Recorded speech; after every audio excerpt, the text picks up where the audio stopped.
Très bien, les amis, bon jeudi à tous. Je pense que nous arrivons maintenant à un point où nous réalisons tous que les personnes au pouvoir ne nous disent peut-être la vérité sur rien du tout, pas une seule chose. Et peut-être que ce sont les gens au pouvoir qui sont les fous. Et quelque chose que j'ai complètement raté et dont je dois vous parler, c'est que le jour où Brigitte Macron a retiré sa plainte contre moi, les médias ont rapporté qu'elle avait également perdu 2 personnes de sa famille proche. Le timing est extrêmement étrange et l'histoire est quelque peu confuse, mais je pense qu'il faut qu'on en parle. De plus, en parlant des médias et des élites qui accusent les autres d'être fous, Ye fait la une de l'actualité, l'artiste anciennement connu sous le nom de Kanye West. Il a publié une bande-annonce pour un documentaire à venir et je dois dire que c'est plutôt inspirant. Alors, bienvenue à nouveau sur Candace.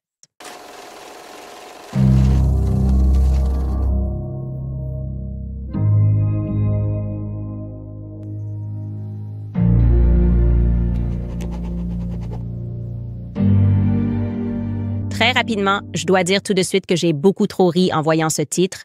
C'est le New York Post. C'est réel, les gars. On peut lire « La femme du président français Emmanuel Macron a engagé un détective privé pour enquêter sur le reportage de Candace Owens. » Wow, c'est vraiment complètement fou. Je n'aurais jamais pensé que ma vie finirait ici, c'est tout ce que j'ai à dire. Peu importe ce que vous imaginez en planifiant votre vie, vous ne vous dites jamais, peut-être qu'un président en exercice d'un pays étranger va engager un détective privé pour enquêter sur moi. Et qu'est-ce qu'il trouve? Rien. Ma vie est tellement ennuyeuse. Je ne sais pas. Je les imagine en train de fouiller dans mes poubelles. Je ne sais pas ce qu'ils cherchent. Mais il est très clair qu'ils sont paranoïaques. J'ai déjà vu ça auparavant. Les gens qui commettent le mal, les gens qui font des choses immorales, ils sont toujours paranoïaques, très, très paranoïaques. Ils supposent toujours que les autres sont capables de faire ce dont eux-mêmes sont capables. Et ils perçoivent généralement un énorme complot en cours. Et c'est ce qui se passe avec le palais El-Az. Ils perçoivent un énorme complot qui n'existe tout simplement pas. C'est le bunker d'Hitler. C'est ça. J'ai vraiment l'impression qu'ils sont tous assis là sans aucun doute. Oh mon Dieu, les murs du mur. Et cette personne est liée, et cette personne aussi, et tout se passe. C'est une attaque au niveau de l'État, et la Russie, ce n'est pas le cas. Je suis désolée, les gars. Je dois vous raconter cette histoire parce qu'elle est incroyable. Arrêtez tout. Vous n'allez pas me croire parce que c'est une saga sans fin, une histoire étrange qui ne s'arrête jamais. Et bien sûr, ça ne fait que devenir plus étrange quand il s'agit des Macron. Donc c'était juste pour vous rappeler le 23 juillet. C'est à cette date que Brigitte Macron m'a remis sa plainte, ou plutôt qu'elle a remis sa plainte au Financial Times pour révéler l'affaire. Et ensuite, j'en ai eu une copie. Bref, évidemment, il y a eu une couverture médiatique mondiale, du mur au mur, d'ici jusqu'en Chine, comme jamais auparavant. Tout le monde en parle parce que personne n'a jamais vu ça. Nous avons marqué l'histoire. Vraiment, on regardera en arrière et une petite chose qui s'est passée dans le sous-sol de Candace sera vue comme un grand pas ou un bond pour l'humanité ou quelque chose comme ça. Je pense que c'est probablement ce qu'ils diront. Et bien sûr, parce que c'était tellement fou et omniprésent, les gens ne faisaient pas attention à d'autres histoires plus petites qui concernaient peut-être aussi Brigitte et Emmanuel Macron. Et il y en avait une. Le même jour, un autre événement assez important a eu lieu, ou plutôt une nouvelle assez importante a éclaté dans la presse concernant davantage Brigitte. Et elle a été enterrée. Et je vais vous dire ce que c'était pendant que nous étions distraits par le procès. La nouvelle était que 2 personnes de la famille proche de Brigitte Macron étaient décédées. D'accord. Et je veux être très clair dès le départ ici. Il y a des rapports contradictoires. Évidemment, il y a une barrière linguistique ici. Il y a beaucoup de détails contradictoires sur la façon dont cela s'est produit, mais nous avons essayé de trouver la source la plus fiable, qui aurait été, vous savez, la presse française. Et puis nous avons jeté un œil au magazine Hola. Voici le titre qui est apparu dans le magazine Hola. Vous pouvez voir qu'il est daté du 23 juillet et il nous dit que Brigitte Macron pleure sa sœur et sa nièce dans une double tragédie déchirante. La première chose que je peux vous dire à propos de ce titre, ou plutôt du sous-titre en dessous, c'est que les noms qui y figurent sont en réalité inexacts ailleurs. Dans l'article d'Hola, il corrige cela. Donc, il se peut que ce n'ait été qu'une simple erreur. Mais comme je l'ai dit, il y avait beaucoup d'erreurs dans la presse. Mais ailleurs, on nous dit que Brigitte Macron traverse une période très difficile, probablement l'un des moments les plus durs de sa vie. La première dame de France fait récemment face à la perte déchirante de sa sœur, Anne-Marie Trogneau, décédée à l'âge de 92 ans, à qui elle était très proche. De plus, sa nièce, Christine Aquin, âgée de 68 ans, est décédée seulement 2 semaines plus tard. Maintenant, je dois vous dire que selon ce que vous lisez, la nièce, qui était aussi la fille de la sœur décédée, Anne-Marie, certains rapportent qu'elle est morte 3 jours plus tard. Encore une fois, je ne vais pas l'affirmer. Je ne peux pas dire exactement quel jour elles sont décédées, mais je peux vous assurer que ce qui est rapporté, c'est que les décès se sont succédés et que Brigitte Macron est en deuil. Et pour une raison quelconque, cela a été révélé dans la presse le même jour où cette plainte a été déposée. Maintenant, je vais vous expliquer pourquoi les gens portent une attention particulière. Et par porter une attention particulière, j'entends que certains sont peut-être un peu en train de paniquer, surtout si vous suivez cette histoire unique. Donc, l'une des théories, en revenant à cette photo d'origine, qui a été prise à Amiens, comme la photo où elle a dit « Tada, regardez, j'étais vraiment une enfant. C'est moi sur les genoux. C'est moi et ma famille en 1953 à Amiens. » Et puis, les détectives d'Internet ont immédiatement regardé à gauche et ont dit « Non, c'est évidemment toi, Jean-Michel Trogneau. » Et ensuite, ils ont commencé à émettre des théories sur l'identité de l'enfant assis sur les genoux de Brigitte. Nous n'avons jamais relayé aucune de ces théories, mais il y en avait. Et l'une des théories, encore une fois, que nous n'avons pas relayée, présentée par d'autres journalistes, était que la petite fille sur les genoux, la véritable identité de cette petite fille qui était sur les genoux dans cette désormais célèbre photo de famille de 1953, était en fait Christine Aquin, d'accord? La nièce, c'est ça. Donc, la théorie était, et je peux vous montrer que cette théorie était tellement populaire qu'actuellement, à l'instant même, le Daily Mail, en rapportant ses décès, a présenté la photo de famille avec les noms dessus. Je ne sais pas s'ils se rendent compte de ce qu'ils ont fait ou s'ils essaient d'être malicieux ici, mais ils montrent tous les membres de la famille et on peut voir qu'ils indiquent en bas que la personne sur les genoux est soit Christine Hackman, soit Nathalie Farcy. C'étaient les 2 grandes théories qui circulèrent sur Internet. Donc, je ne sais pas pourquoi le Daily Mail a mis ça ici. Peut-être un petit tacle. Peut-être que le journaliste qui a publié cela pense que Jean-Michel Trogneau, à gauche, ils écrivent Jean-Michel Trogneau, alias Brigitte Trogneau. Oui, la théorie était que c'était Christine Hackman. Maintenant, si vous regardez, ils disent qu'en que ces dernières semaines, Annie Trogneau et Trogneau sont décédés.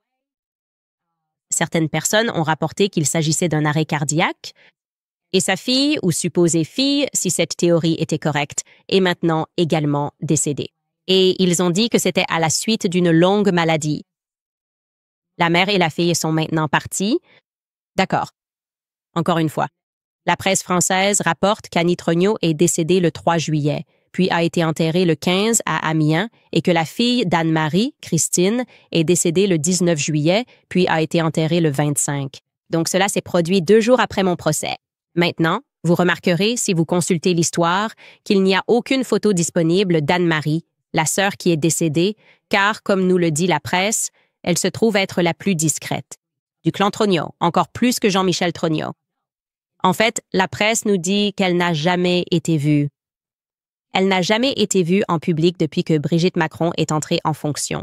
J'imagine que si l'on doit prendre cela au pied de la lettre, si l'on doit croire ce que disait le Figaro, alors cela voudrait dire qu'elle n'a même pas assisté à aucun des événements inauguraux, qu'elle n'a pas, pour une raison quelconque, été assise en face de sa sœur. Et maintenant, elle n'est plus là, donc nous ne pouvons poser aucune question à ce sujet, d'accord? Autre chose que les gens trouvent étrange, et encore une fois, nous n'avons pas une vision complète, donc nous ne pouvons pas l'affirmer comme un fait absolu. Cela semble tout de même un peu mystérieux. Mais nous avons appris que lors des funérailles de sa nièce, le 25 juillet, il existe des images de la première dame, si c'est ainsi qu'on l'appelle, Brigitte, marchant avec Emmanuel Macron. Et ce qui semble manquer dans ces images.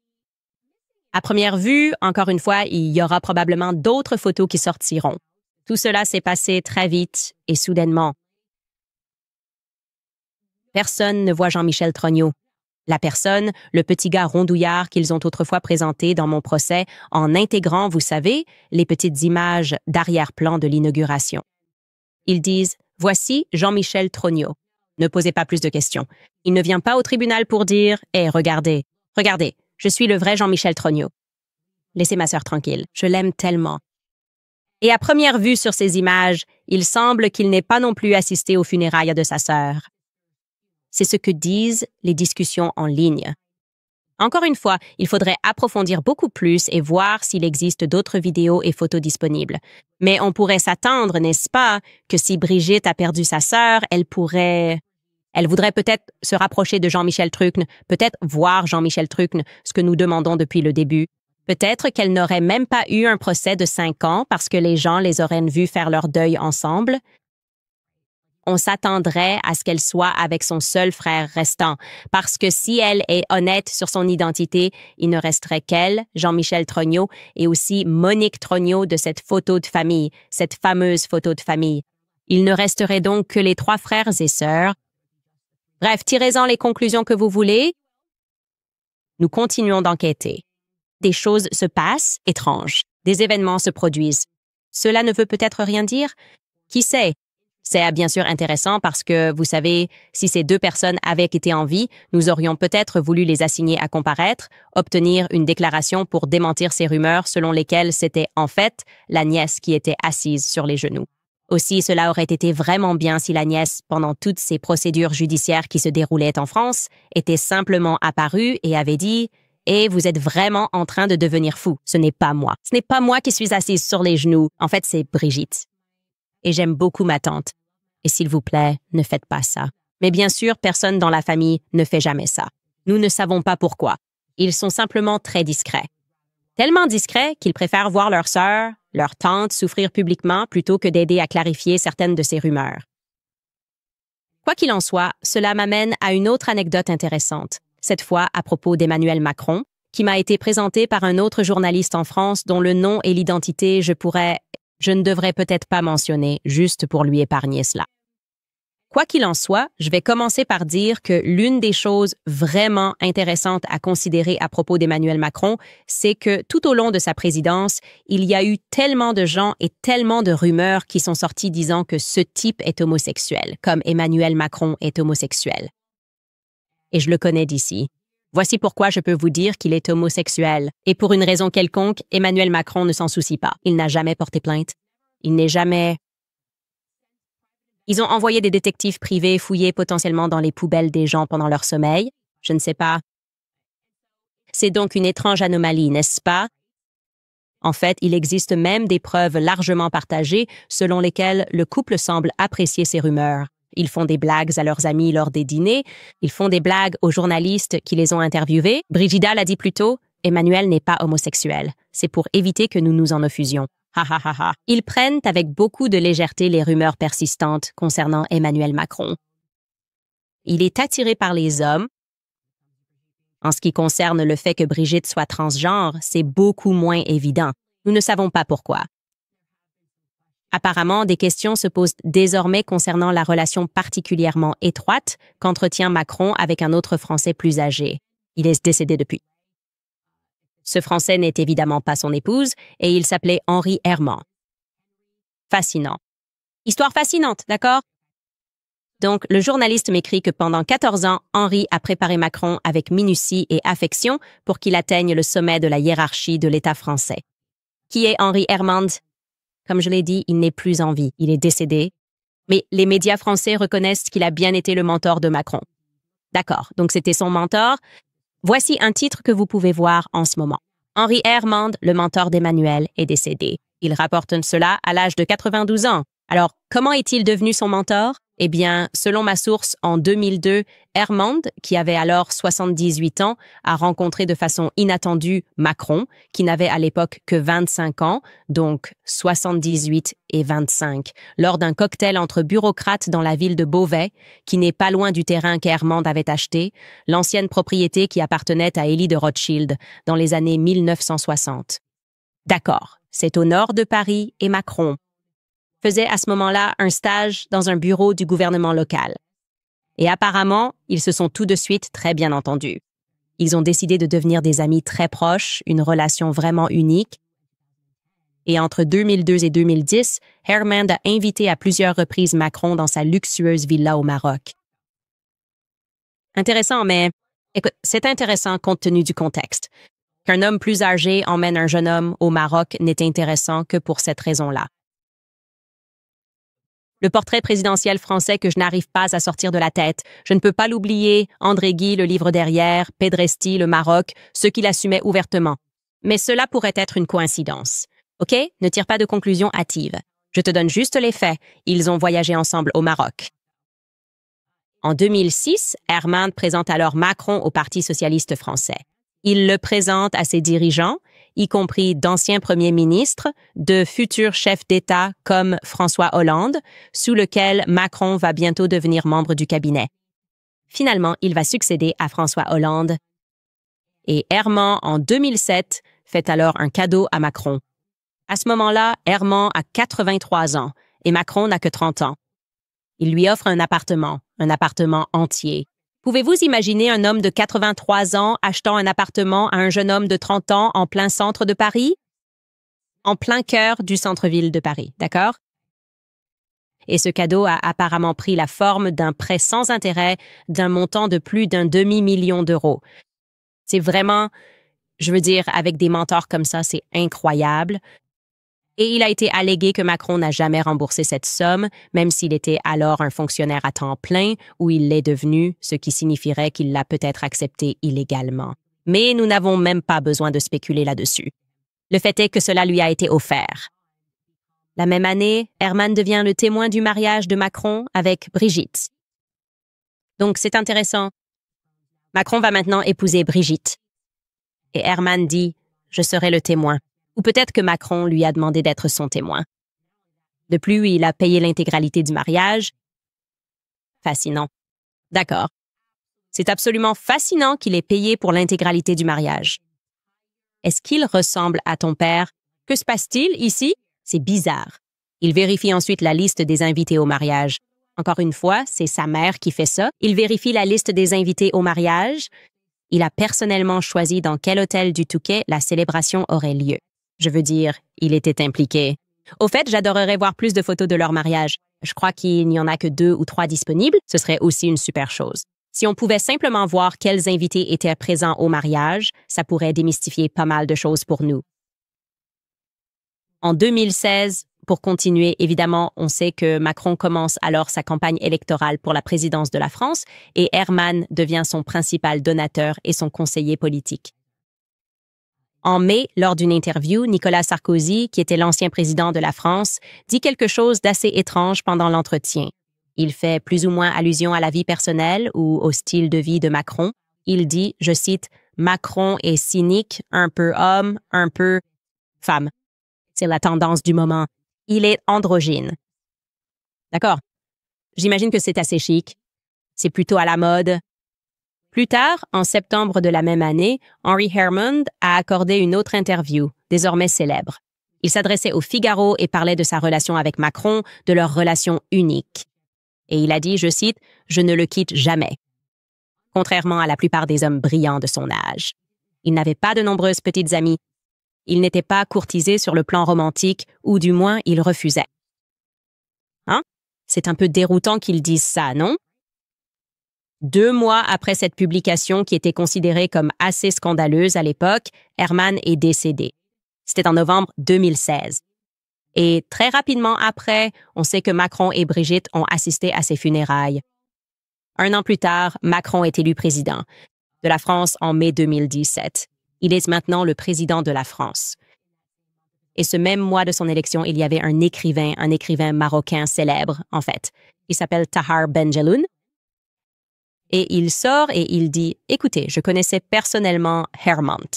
Je connaissais Henry Herman. » Il le décrit comme un homosexuel jaloux et oppressif et aussi comme un sugar daddy pour Macron. Il dit cela. C'est le sugar daddy de Macron. Le président de la France a un sugar daddy, avait un sugar daddy.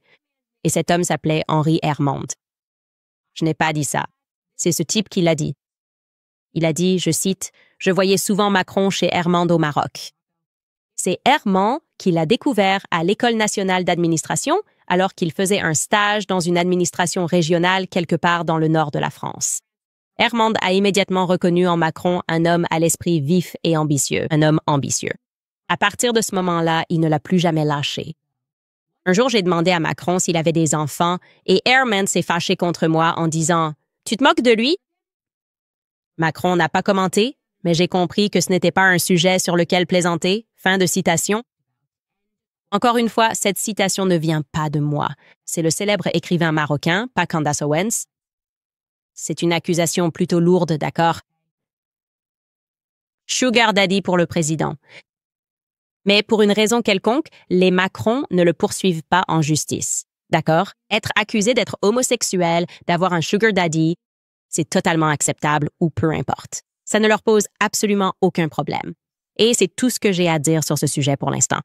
Très bien, les amis, je veux vous parler de Riverbend Ranch. J'ai beaucoup parlé de Riverbend Ranch parce que j'adore leur steak. Je vous l'ai déjà dit, je sais que certains d'entre vous en profitent vraiment. Le bœuf Black Angus est célèbre pour sa saveur exceptionnelle. Riverbend Ranch a porté le bœuf Black Angus à un tout autre niveau. Au cours des 35 dernières années, Riverbend Ranch a créé un troupeau Angus d'élite en utilisant l'échographie pour sélectionner les bovins génétiquement supérieurs en mettant l'accent sur la saveur et la tendreté. Chaque année, Riverbend Ranch fournit environ 850 taureaux Black Angus d'élite, dotés de ces gènes particuliers, à plus de 260 éleveurs de l'ouest des États-Unis. Ces ranchs partenaires reçoivent une prime substantielle de la part de Riverbend Ranch pour élever ces veaux sans utiliser d'hormones de croissance ni d'antibiotiques. Chaque automne, les veaux avec ces gènes d'élite retournent au Riverbend Ranch pour passer l'été suivant dans de luxuriants pâturages de montagne. En achetant chez Riverbend Ranch, vous soutenez les 64 cow-boys et leurs familles qui y travaillent, ainsi que plus de 200 autres ranchs américains et les centaines de familles américaines qui travaillent sur ces ranchs. C'est né aux États-Unis, élevé aux États-Unis et transformé aux États-Unis. La viande est affinée à la perfection pendant 21 jours, puis expédiée directement du ranch à votre domicile. Ce n'est pas votre bœuf Angus noir ordinaire. Celui-ci est plus savoureux, il est plus tendre. C'est le meilleur bœuf Angus que j'ai goûté. Je vous l'avais dit, je ne plaisante pas, vous devez essayer. Donc, en ce moment, vous pouvez le faire. Rendez-vous sur riverbendranch.com et utilisez le code promo Candice lors du paiement. Vous bénéficierez de 20 $ de réduction sur votre première commande. Je vous promets que vous serez vraiment impressionné. Faites-le simplement, visitez riverbendranch.com et utilisez le code promo Candice. Je veux aussi rappeler Paleo Valley, car mon équipe et moi aimons toujours leurs bâtonnets de bœuf, surtout ceux de mes amis chez Paleo Valley. Paleo Valley fabrique ses bâtonnets de viande avec du bœuf 100% nourri à l'herbe, issu de petites fermes américaines régénératrices, pour que vous soyez sûr de ce que vous mangez et soutenez. Ils ont retiré tout ce qui est mauvais. Pas de conservateurs, gluten, soja, sucre, produits laitiers, ni OGM.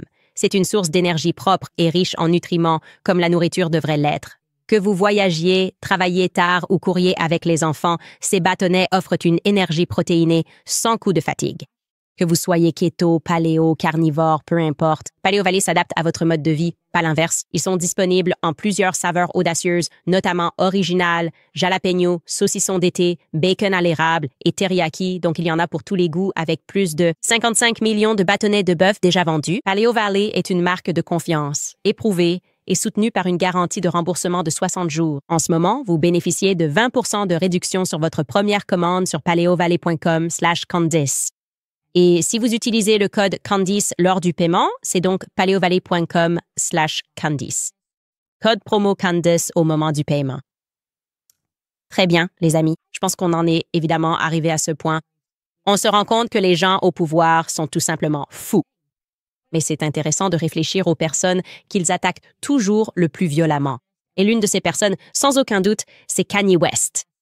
En fait, je devrais dire l'artiste autrefois connu sous le nom de Kanye West parce qu'il s'appelle désormais Ye. Mais je ne peux pas vraiment abandonner le nom Kanye West parce que ses premiers albums ont tellement compté pour moi quand j'étais plus jeune. Donc je pense que je dois toujours dire Kanye West. Je suis désolée, Ye, de devoir faire ça.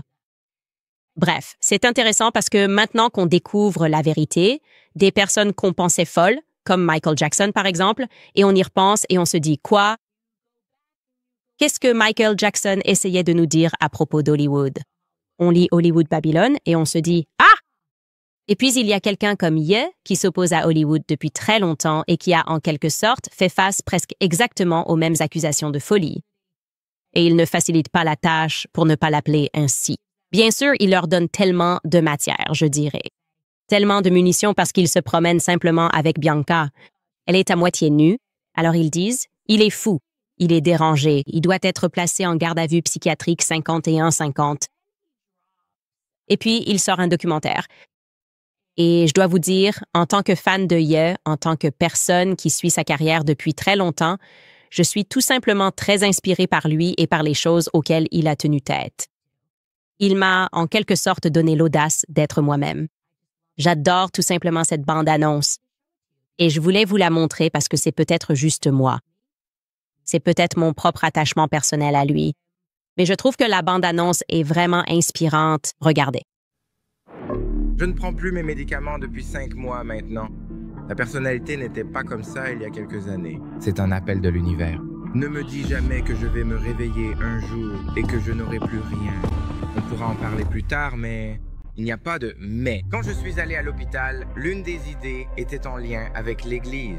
Ouais, j'ai juste eu honte ou j'ai été embarrassé de pleurer, mec. Quand on est dans les prisons à proclamer que Jésus peut te libérer, c'est vrai.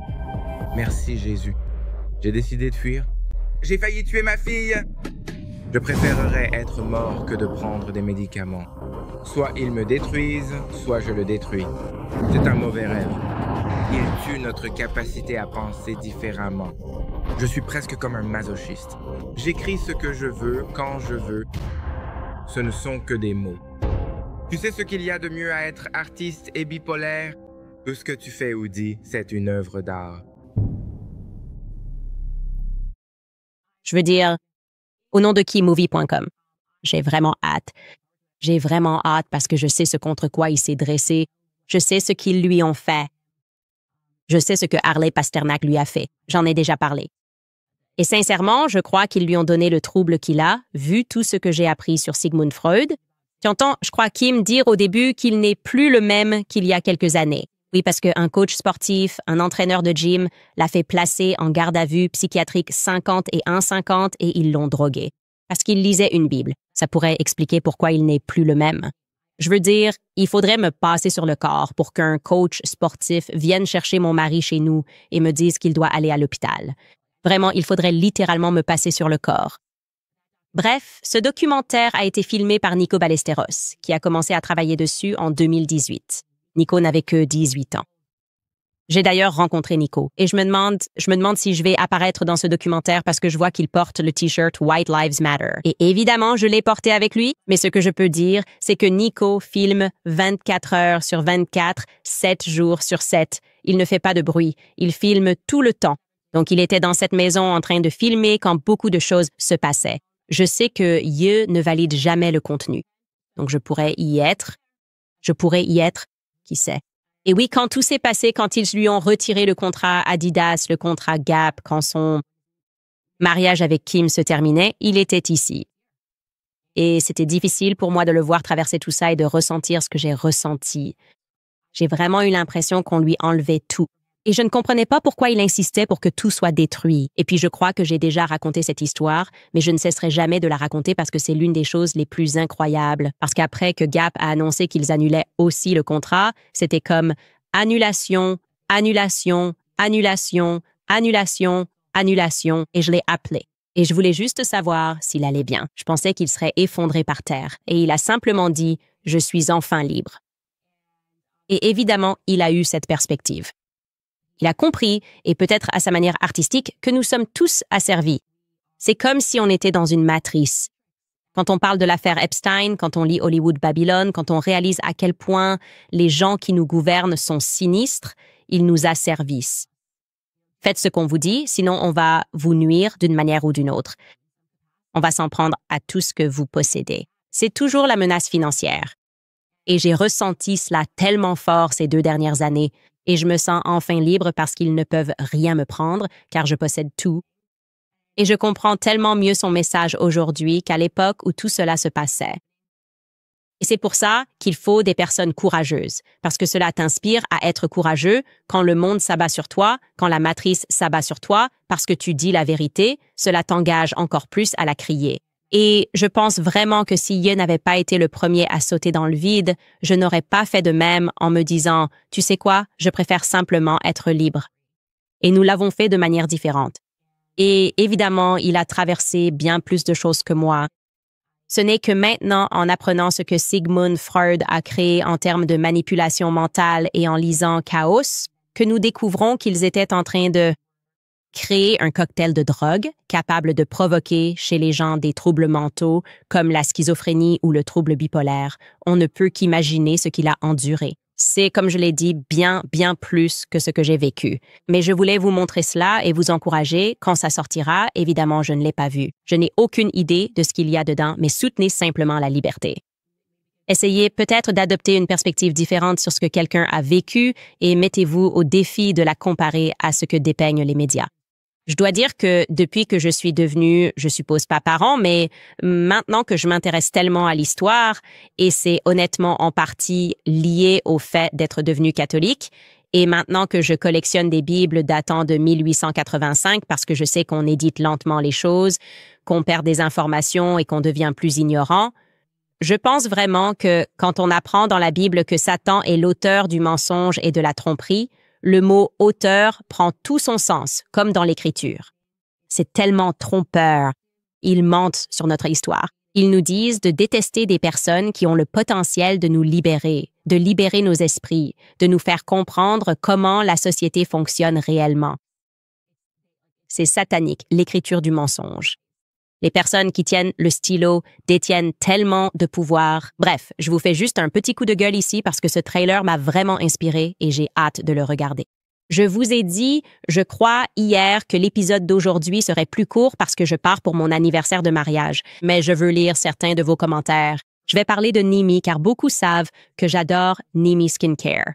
Quand je pensais que leurs produits ne pouvaient pas être meilleurs, Nimi a lancé la gamme Talaline, vendue en moins de 3 heures, ce qui est fou. En moins de 3 heures. Je les ai appelés directement et il y a une bonne nouvelle. C'est enfin de retour en stock, mais seulement jusqu'à épuisement des stocks. Si vous l'ignorez, le suif ressemble beaucoup à la structure naturelle de notre peau. Cela signifie que les vitamines A, D, E et K sont biodisponibles et faciles à absorber. Il aide à réparer la barrière cutanée, retient l'hydratation et offre de puissants bienfaits anti-inflammatoires. Nimi va plus loin en infusant ce suif avec des huiles essentielles naturelles, le rendant encore plus luxueux et efficace. Leurs 2 nouveaux produits sont la Sunshine Tallow Cream, une crème pour le visage qui s'absorbe vite et parfaite sous le maquillage, et leur Buzz-In Tallow Balm, un baume riche qui forme une barrière protectrice pour retenir l'hydratation et réparer votre peau en profondeur. Nimi Skincare est américaine, détenue par des conservateurs, fondée sur des valeurs de foi, famille et liberté. C'est une marque pour ceux qui veulent que leur argent reflète leurs valeurs. J'aime Nimi et je suis fière de soutenir leur mission de créer des soins plus sains et meilleurs pour vous. Ces nouveaux produits au suif ne sont qu'un début, alors n'attendez pas. Allez sur nimiskincare.com et utilisez mon code Candice10 pour économiser 10% sur votre commande. Soutenez des entreprises qui défendent ce en quoi vous croyez. Avec Nimi, vous obtenez une belle peau et des soins sans compromis. C'est nimiskincare.com. Utilisez mon code Candice10. Je rappelle aussi American Financing, car les coûts augmentent partout. Essence, courses, réparation. Si vous êtes propriétaire, vous vous êtes sûrement déjà demandé si vous deviez appeler American Financing pour refinancer et rembourser vos dettes de carte de crédit, puis hésitez car vous profitez d'un taux hypothécaire bas. En réalité, ce taux hypothécaire bas ne vous fait pas économiser si vous êtes submergé par des intérêts de carte de crédit à 25% ou plus. C'est un calcul que la plupart ne veulent pas faire, mais cela vous coûte des milliers. Si vous ne faites que les paiements minimums, cette dette vous suivra longtemps. C'est pourquoi beaucoup appellent American Financing, qui aide à économiser en moyenne $800 par mois en utilisant leur capital pour se libérer des dettes de carte de crédit. Vous devez à votre famille de voir combien vous pouvez économiser. Aucun frais initial. Aucune pression.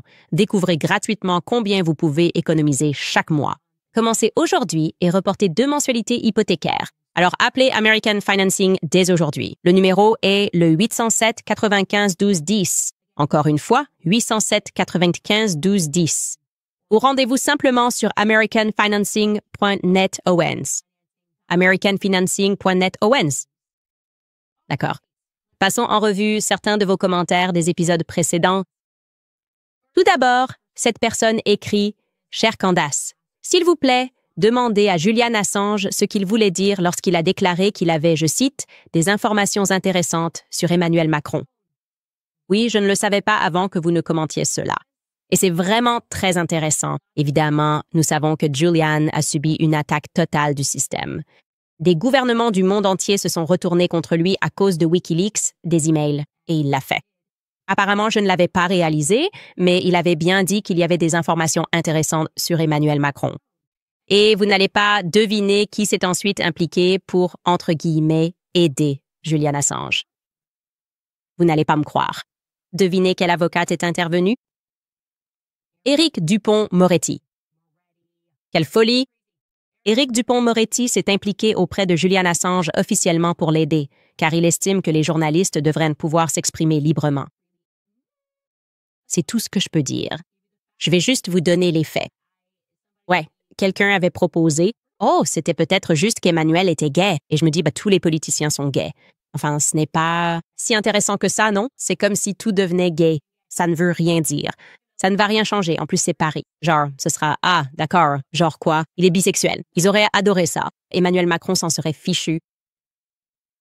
Je ne sais pas quelle était cette information intéressante, mais je sais que, de la même façon, n'oubliez pas que lorsque Trump a fait saisir les dossiers à Mar-a-Lago, on rapportait aussi qu'il avait découvert quelque chose qui avait provoqué une panique transatlantique. Vous savez quoi? J'aurais aimé m'en souvenir quand Trump m'a appelé à propos d'Emmanuel Macron. Parce que j'aurais dit, mais qu'est-ce qu'il y avait dans ces dossiers, monsieur le président? Qu'est-ce que vous avez trouvé dans ces dossiers qui était intéressant, qui a provoqué une panique transatlantique? Je ne sais pas. Bref, Anna écrit « Traiter quelqu'un de républicain, de conservateur ou de droite, ça n'a plus l'effet de pique qu'il pense. » Tellement d'accord. Je pense juste qu'en fait, c'est presque un manque d'intelligence. Je n'arrive pas à croire que je sois tombée dans le piège du paradigme gauche contre droite. Je me sens vraiment stupide. D'y avoir cru pendant si longtemps, nous pensions tous que l'ennemi était l'autre, alors qu'en haut, il s'en moque. On gère deux camps et on va faire tout ce qu'on veut. Et maintenant, on se rend compte que c'est nous contre eux. Severed Culture écrit « Je vais ouvrir un nouveau compte bancaire et quand ils me demanderont 2 pièces d'identité, je vais simplement leur donner un article de journal local où on me voit avec mon équipe de volleyball du lycée en 1995. » C'est tellement drôle et c'est une description tellement juste de l'absurdité de Brigitte McCrone qui dit « Preuve que j'ai toujours existé. Voici une photo de moi et de ma famille qui est parue dans un journal. » Mais enfin, qu'est-ce qu'on fait? Ce n'est pas une preuve d'identité, madame. Madame, ceci n'est pas une preuve d'identité, monsieur. Monsieur, madame, monsieur. L'utilisateur suivant écrit. En tant que personne ayant travaillé dans de grands médias pendant des décennies, je peux attester que Candace a raison lorsqu'elle dit que les médias sont en guerre contre la vérité. Oui. Donc, quand vous les voyez en guerre contre quelqu'un, peut-être soutenez cette personne. Peut-être qu'il faut regarder au-delà des gros titres et supposer qu'il y a une vérité qu'ils veulent à vous cacher. Parce que lorsqu'ils se soulèvent comme une vague géante pour s'en prendre à quelqu'un, ce n'est jamais parce qu'ils se disent « Wow, cette personne est vraiment mauvaise ». C'est parce qu'ils ont peur de quelque chose. Ce sont des assassins entraînés, formés. Messi Mathematician écrit « Pour prouver que je suis une fille, je vais soumettre un reçu de 1996 qui montre que j'ai acheté des tampons chez Walgreens. Affaire classée. Je ne vois pas comment quelqu'un pourrait remettre en question que tu es une femme si tu as ce reçu, surtout s'il vient de Walgreens. Je ne vois pas. C'est une preuve. Tu devrais vraiment contacter Brigitte avec ses idées. Je pense que le palais LSA adorerait ça, mais quoi? Tu n'y as même pas pensé. Envoyons juste un stagiaire chez Walgreens, gardons les reçus et disons affaire classée. Orteil en marteau toxique. Comment trouvez-vous ces noms? Franchement, écrit Alex Jones, c'est lui qui a révélé que Monica Lewinsky travaillait pour le Mossad. Ça fait parfaitement sens maintenant. Ouais. Franchement, comment a-t-il accès à toutes ces informations? C'est ça qui est difficile. Autre chose, quand on est plus jeune, on se dit « Alex Jones est fou ». Et puis en vieillissant, on se dit « Je pense qu'Alex Jones essaie de tout révéler depuis très longtemps. J'aime bien Alex Jones. J'ai justement fait une émission la semaine dernière, en fait. Et je ne le savais pas. Maintenant, je vais devoir plonger dans le terrier de lapin Alex Jones et Monica Lewinsky parce que je pensais présenter cette information pour la première fois hier. Et clairement, ce n'était pas le cas. Ensuite, Bren écrit « J'étais récemment en France et nous parlions avec un serveur français de toutes sortes de choses. Alors, je lui ai demandé s'il pensait que Brigitte était un homme. Il a dit « Tout le monde en France sait qu'elle est un homme. » Je sais, c'est fou. Le peuple français me soutient comme jamais auparavant. Ils détestent vraiment leurs médias. Je n'arrive pas à croire que les médias aient été complices de cela. parce que ça te fait juste te demander pourquoi est-ce que je lis encore les médias? On ne devrait pas. On ne devrait pas lire les médias. Les médias traditionnels sont inutiles. Ils ne nous apprennent rien de nouveau. Et quand ils nous informent, c'est parce que l'État les a autorisés en disant « Oh, on a juste raté ça ». Nous pensions vraiment qu'il était impossible pour Brigitte de simplement présenter quelques photos couvrant une période de 40 ans. Nous pensions vraiment que c'était difficile. Et oui, c'est probablement ce qu'ils feront à un moment donné pour faire semblant d'avoir toujours été attachés à la vérité et à la transparence. Ali Agnès écrit « Milo a traversé l'enfer ». Je faisais référence à mon interview avec Milo Yiannopoulos. Je me suis entretenue avec lui lors d'un direct la semaine dernière. Nous avons aussi tourné du contenu pas encore diffusé. Je l'ai invité pour parler de Hollywood Babylon et d'homosexualité. Cette personne écrit « Milo a traversé l'enfer ».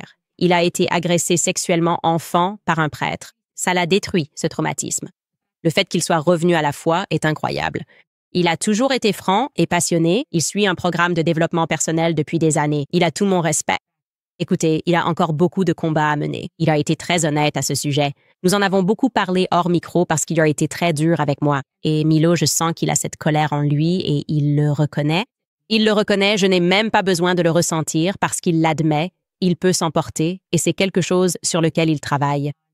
Et c'est intéressant de l'entendre parler de l'homosexualité. Après avoir lu Hollywood Babylon, je pense que vous allez vraiment adorer cet épisode. On le soumet d'abord à YouTube parce qu'on veut s'assurer de ne pas se faire sanctionner. Parce que parler d'homosexualité après les années 90, il faut dire que les gens sont nés comme ça. Et beaucoup de personnes homosexuelles ne sont pas d'accord avec ça. Beaucoup de gens pensent que cela peut être un traumatisme d'enfance qui en est la cause. Cela pourrait être parce que peut-être qu'une femme choisit d'être lesbienne après avoir été blessée par un homme. Mais ces conversations, pour une raison ou une autre, sont interrompues. On dit que cela pourrait nuire à quelqu'un si on pense qu'ils ne sont pas nés comme ça.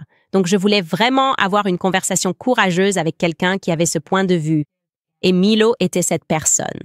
Donc nous verrons ce que YouTube va décider. Sinon, évidemment, nous la publierons sur notre site web, comme nous le faisons toujours, si YouTube fait des siennes. Salut tout le monde. D'accord. Dans 20 ans, vos enfants seront tellement fiers de leur maman. J'espère bien, parce que les tout-petits sont de vrais sauvages.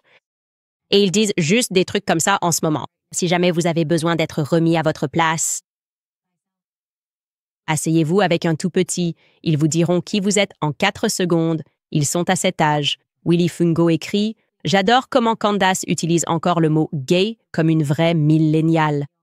Ne laisse jamais ça disparaître. Oh non, on ne laissera pas ça disparaître. Ils nous l'ont pris, on va le reprendre. D'accord? Parce que tout est faux et gay. C'était un mot amusant. On le disait tous. Les hétéros, les homos, tout le monde disait faux et gay dans les années 90 et ils nous l'ont pris. Et on sait qui nous l'a pris. Les gens méchants, des gens très méchants nous l'ont pris parce qu'ils ne veulent pas qu'on soit heureux comme dans les années 90. Pour soutenir notre travail, rendez-vous sur cansalones.com et achetez un T-shirt. Libérez Emmanuel. Bien sûr, c'est le moment. Libérez-le. On se croise dans ce supermarché. On se dit juste « Ah, on sait. On sait. » On attend ce procès. On va voir ce qui se passe. On a prévu des choses intéressantes pour le procès. J'ai hâte de déposer notre réponse. Je crois que notre date limite est début septembre ou vers là. Bref, je vais profiter de mon anniversaire de mariage. On vous tiendra au courant. À la semaine prochaine.